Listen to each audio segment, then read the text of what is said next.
Forget diplomacy for a moment.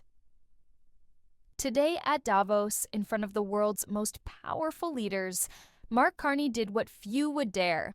He didn't soften the message. He didn't sugarcoat. He exposed the chaos.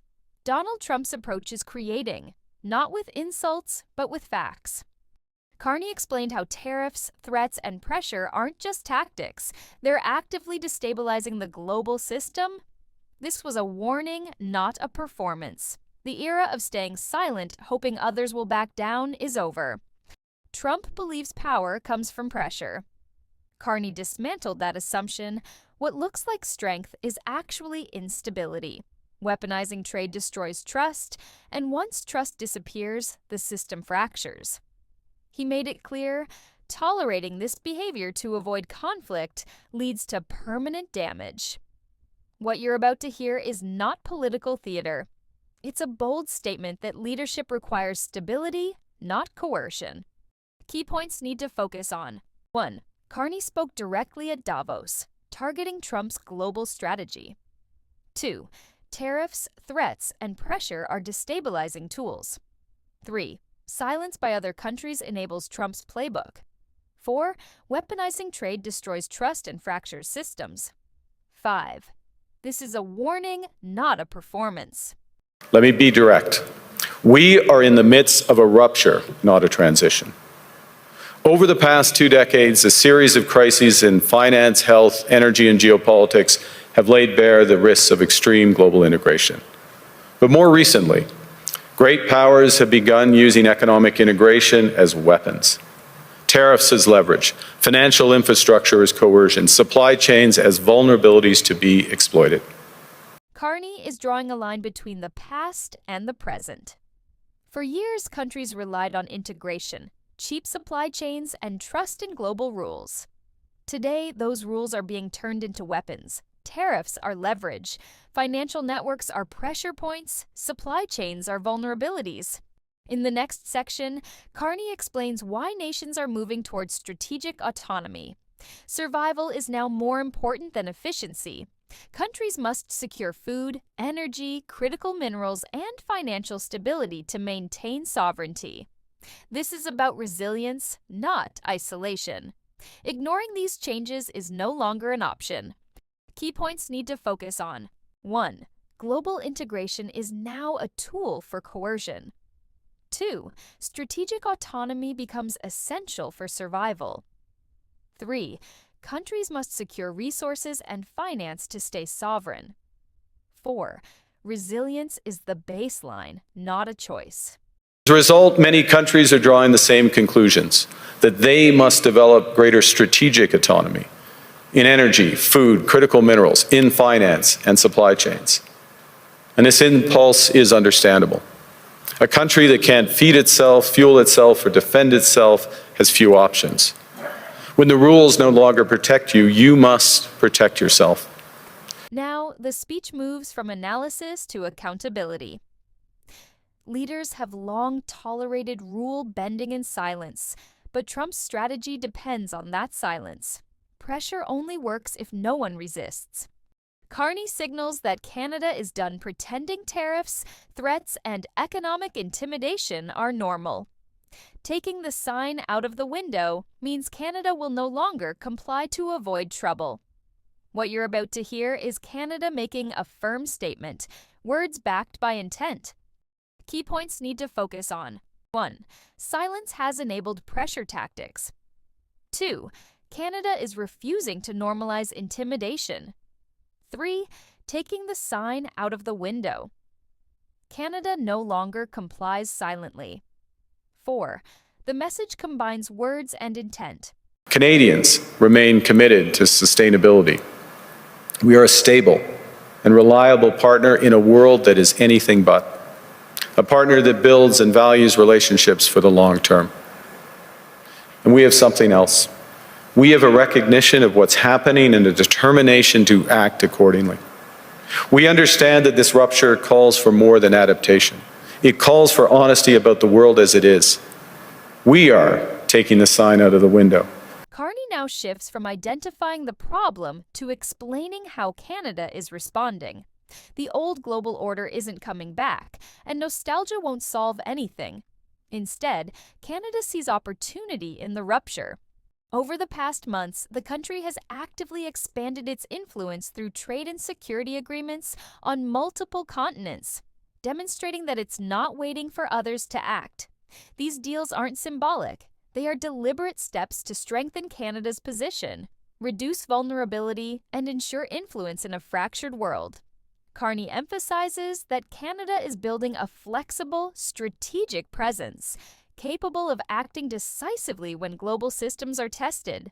What you're about to hear shows Canada preparing for the realities of today's world, reinforcing relationships where interests align, and setting the stage for its next moves in trade, diplomacy, and security.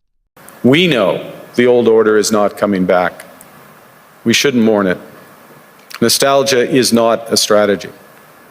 But we believe that from the fracture, we can build something bigger, better, stronger.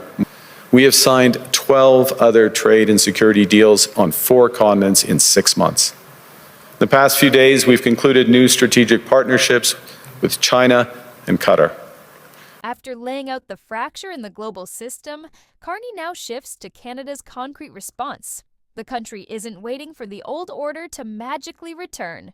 It's actively reshaping its position in the world. Trade diversification is central to this strategy. Canada is negotiating free trade agreements across Asia, Latin America, and emerging markets. These aren't just deals for economic growth. They are insurance policies against pressure and coercion. By widening partnerships, Canada reduces dependency on any single country and ensures it can respond independently when global shocks or threats arise. In the next section, you'll see how this strategy is not just theoretical. Canada is actively applying it, showing that it can stand firm, protect its sovereignty, and contribute to stability while navigating a world where pressure politics is the norm. Key points need to focus on: 1. Canada is actively reshaping its global position, not waiting for the old order. 2. Trade diversification reduces dependency and vulnerability. 3. Free trade agreements are insurance, not just growth. 4. Variable geometry allows selective coalitions for different issues. We're negotiating free trade pacts with India, ASEAN, Thailand, Philippines, and Mercosur. We're doing something else. To help solve global problems, we're pursuing variable geometry. In other words, different coalitions for different issues based on common values and interests. So on Ukraine, we're a core member of the Coalition of the Willing and one of the largest per capita contributors to its defense and security. Now, Carney moves from global economics to national and regional security, where theory meets real-world stakes. Trade diversification and alliances reduce exposure, but sovereignty is ultimately tested on the ground. The Arctic, and Greenland in particular, becomes a front line. Here, presence, commitment, and clarity of policy matter more than words. When powerful nations test limits, whether through territorial interest, economic pressure, or coercion, smaller states and allies must act decisively to protect their rights and stability. In the next section, Carney makes it clear that Canada fully supports Greenland and Denmark, emphasizing that sovereignty cannot be treated as negotiable. This isn't rhetoric. It's a firm declaration of principles backed by readiness and international cooperation. What you're about to hear shows Canada setting a line that cannot be crossed. It demonstrates that in today's fractured world, alliances, commitments, and clear stances are the only ways to maintain stability and credibility. On Arctic sovereignty, we stand firmly with Greenland and Denmark and fully support their unique right to determine Greenland's future.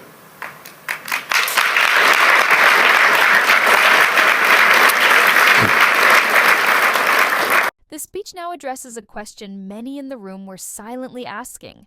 Given Canada's economic ties to the United States, isn't the country uniquely vulnerable to pressure? Could tariffs, threats, or coercion limit Canada's ability to respond? Carney doesn't dodge the challenge. He acknowledges the dependence on the U.S. and the reality of pressure. But he reframes it. Vulnerability doesn't mean inevitability. Dependence is not synonymous with submission. In the next section, Carney will demonstrate how Canada has met this pressure head-on, turning potential weakness into proof of resilience. He shows that strategic foresight, diversified partnerships, and decisive action allow Canada to withstand coercion without compromising its sovereignty. What you're about to hear is not just a defense of Canadian independence. It's a statement that measured, well-prepared countries can resist pressure while maintaining influence and stability on the global stage.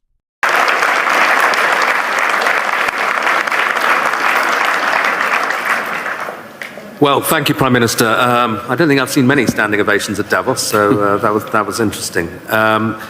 You said, there was a phrase in your speech where you said sovereignty now is the ability to withstand pressure. Isn't Canada almost uniquely vulnerable to pressure because of the extent of your trade dependence on the United States? Carney now answers the critical question: can Canada really withstand pressure from the United States? He lays out the facts. Despite significant tariffs and economic coercion, Canada's economy has remained resilient. Jobs have grown, even surpassing U.S. numbers in absolute terms, and economic growth ranks second fastest in the G7.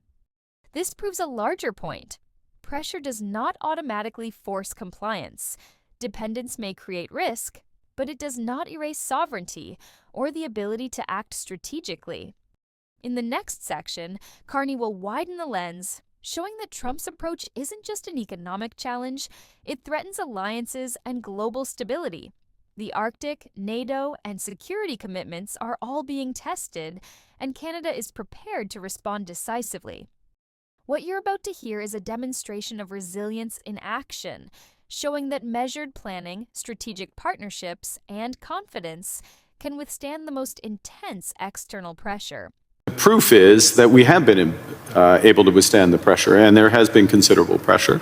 I'll give you a couple of facts. We've actually created more jobs since the tariffs were put on than the United States in absolute number. Economy is growing at the second fastest rate within the G7.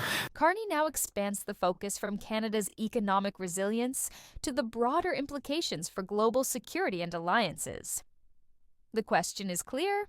If the most powerful member of NATO acts unilaterally, does the alliance risk weakening?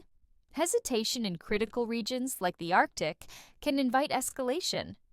Carney emphasizes that stability depends on proactive responses. NATO cannot pretend the old transatlantic partnership functions the same way it once did. Strategic clarity, readiness, and coordination among members are essential to maintain credibility and deter threats. In the next section, Carney will detail how Canada and its allies are reinforcing Arctic security, showing that commitment, presence, and cooperation are more effective than words alone. Do you think, to put it directly, that the NATO alliance is still doing that, still pretending it's the old transatlantic partnership, when it's really kind of going? Well, I think clearly NATO is experiencing a test right now, and the first response to that test has to be to respond in a way that ensures the security of the Arctic in a robust way for all possibilities. Carney now drills down into action and implementation. NATO is being tested, and Canada is demonstrating leadership in response. He explains that immediate priorities include reinforcing what Canada and other allies are already doing. The Nordic-Baltic states, the UK, France, and other partners are collectively strengthening security in the Arctic. This isn't symbolic. It's about creating robust, coordinated defenses that deter aggression and uphold sovereignty in regions where hesitation could lead to instability. Carney's point is clear. The world cannot rely on assumptions or hope. Effective security requires presence, planning, and collaboration. Canada's actions show that even in a pressure-driven global environment, strategic foresight and alliance cohesion can maintain stability. What you're about to hear demonstrates that Canada is taking concrete steps to protect its interests and the Arctic, sending a message that coercion will not dictate outcomes. It's a point that I made at the NATO summit back in June, which seemed like a pledging summit, but also was to get NATO policies in the right direction. So I think in the immediate term, one of the imperatives is to reinforce things that Canada is doing, Nordic Baltic 8 are doing, the UK are doing, other NATO partners, France included, in a comprehensive way that provides much greater security in the Arctic. Mark Carney didn't insult anyone. He did something far more impactful. He challenged the assumption that pressure guarantees obedience. This wasn't an anti-American speech. It was an anti-chaos speech. It was a statement that rules matter, sovereignty matters, and silence is no longer a strategy. In every part of his speech, from trade to Arctic security, from strategic partnerships to NATO, Carney demonstrated that measured planning, resilience, and alliances can overcome coercion. Canada is preparing for the world as it is, not as any single powerful country demands. Strategic foresight, coordinated action, and steadfast commitment to principles are how Canada is defending its interests and the global system. What you've just seen is a blueprint for leadership in a fractured world, standing firm without escalation, reducing vulnerability, and taking proactive measures to secure stability. If you want clear, unapologetic analysis of how Canada is navigating a world driven by pressure politics, make sure to subscribe to Canada Insight Network for full breakdowns, updates, and insights.